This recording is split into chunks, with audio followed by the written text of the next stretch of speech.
क्या भगवान से व्रत देखते हैं? क्या हमारी भावना देखते हैं? क्या वो हमारे व्रत से ही सिर्फ खुश होते हैं या हमारी पूजा स्वीकार करते हैं? तो क्या भगवान उस भावना को देखते हैं जिसके साथ हम दीप जलाते हैं, उनकी पूजा करते हैं? आज मैं अपनी साधना भी आपको साझा करूंगी और साथ ही यह भी बताऊंगी कि जो एकादशी का व्रत नहीं कर पाते तो क्या उनकी पूजा उतनी ही फलदायी होती है या नहीं। तो नमस्कार दोस्तों, स्वागत करती हूँ आप सभी का शक्ति की भक्ति नीतू चैनल में, जहाँ मैं एकादशी के बारे में बताऊंगी कि जो दर्शक या जो व्यूअर्स या जो भक्त अब एकादशी का व्रत नहीं कर पाते तो उनके मन में एक संशय रहती है कि क्या अगर हम एकादशी का व्रत नहीं कर पा रहे हैं तो क्या हमें पुण्य फल की प्राप्ति नहीं होगी, क्या हमें भगवान का सानिध्य नहीं मिलेगा। बहुत सारे ऐसे तमाम प्रश्न उनके जहन में उठते हैं कि भगवान हमसे कैसे प्रसन्न होंगे, हम व्रत तो नहीं कर पा रहे हैं। तो व्रत केवल एक तिथि नहीं है बल्कि आत्मा शुद्धि का अवसर है। मैं एकादशी व्रत करती हूँ, यह मेरी व्यक्तिगत साधना है, लेकिन मैं ये भी जानती हूँ कि हर व्यक्ति ऐसा व्रत नहीं कर पाता। इसलिए आज का यह मेरा वीडियो यह सबको जोड़ने के लिए है।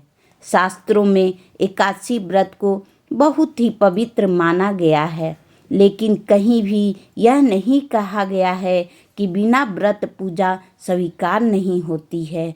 तो देखिए, भगवान भावना के भूखे होते हैं। मेरे हर वीडियो में मैं यही बात बोलती हूँ। देखिए, मैं कितने भाव से अपने भगवान को, क्या भगवान हमारे सुलाने से सो जाते हैं? लेकिन ये भाव ही तो है जो हम अपने प्रभु को भेंट करते हैं।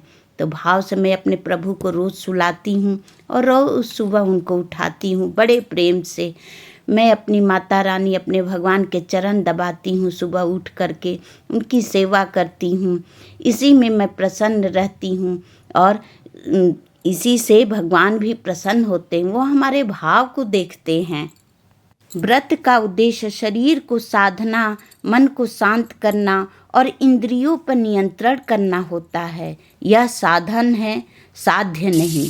मैं एकादशी का व्रत करती हूँ क्योंकि मेरा मन इस मार्ग में शांति का अनुभव करता है। यह मेरा चुनाव है, मेरी क्षमता है, मेरी श्रद्धा है। लेकिन धर्म कभी भी यह नहीं कहता कि सबको एक जैसा ही कार्य करना चाहिए। सबका अपना शारीरिक क्षमता है और अपनी क्षमता को देखते हुए ही अपने प्रभु के साथ अपना लगाव रखना चाहिए।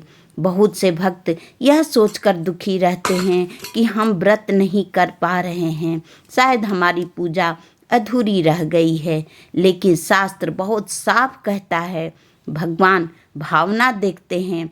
अगर बिना व्रत के भी पूजा सच्चे मन से हुआ है तो भगवान उसे स्वीकार करते हैं। आप रोज़ भगवान की नित्य पूजा करिए। एकादशी का व्रत तो जो करते हैं उनको सारे नियम पता है कि हमें क्या करना है। आप बहुत ही प्रेम से अपने भगवान को स्नान कराइए, उनका श्रृंगार करिए, उनकी पूजा करिए। भगवान उसी से प्रसन्न हो जाते हैं, वो हमारा भावना देखते हैं। आप एकादशी के दिन चावल का त्याग कर दीजिए, उनको भगवान को अच्छे से भोग लगाइए, जो नियम विधि है उसका पालन करिए, भगवान उसी से प्रसन्न हो जाएंगे।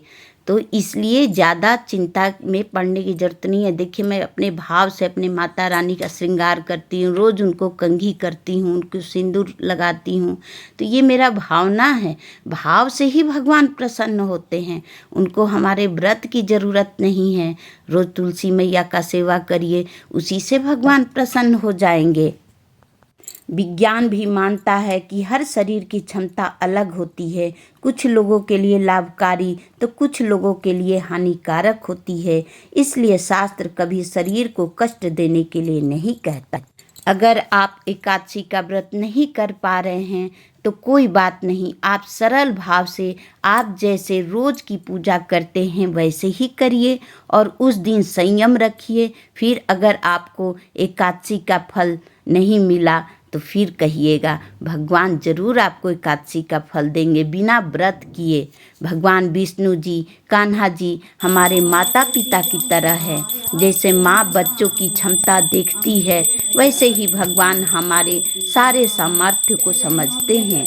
वो यह नहीं देखते कि आपने क्या छोड़ा, बल्कि वह यह देखते हैं कि आपने कितना प्रेम से आपने उन्हें याद किया। एकादशी हमें सिखाती है कि जीवन हमें थोड़ी शुद्धता लानी चाहिए, थोड़ी शांति होनी चाहिए, थोड़ी सी भक्ति होनी चाहिए। यही साधना पूरे जीवन काम आती है। जो एकादशी का व्रत करते हैं उनकी साधना सफल हो, उनकी पूजा प्रभु स्वीकार करे। लेकिन जो नहीं कर पाए उनकी भी पूजा प्रभु स्वीकार कर लेते हैं। यही एकादशी की सच्ची भावना है।